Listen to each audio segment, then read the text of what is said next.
جاوبني بصراحة، انت شخص كاريزما ومقبول ومحبوب وسط اصحابك ولا الشخص اللي بيتجاهلوه؟ عمرك شفت شخص كاريزما بتحس انه بيسيطر على المكان بكلامه وحضوره؟ الجاذبية اللي في الشخص ده مش مرتبطة بالجمال، هي مرتبطة بالشخصية وبالطريقة اللي بيتعامل بيها مع الناس.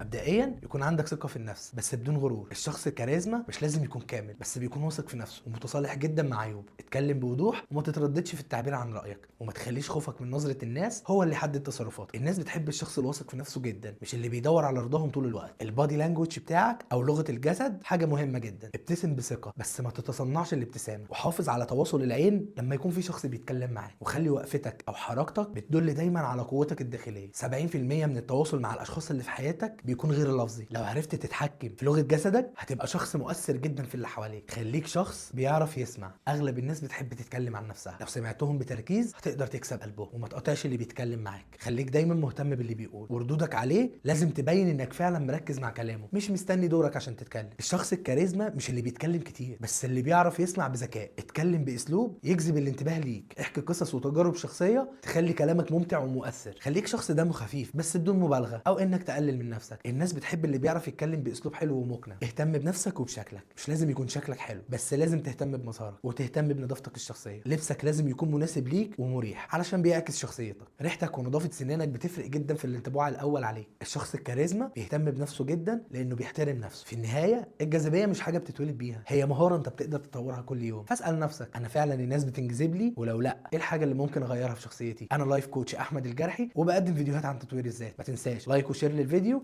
لو المحتوى عجبك.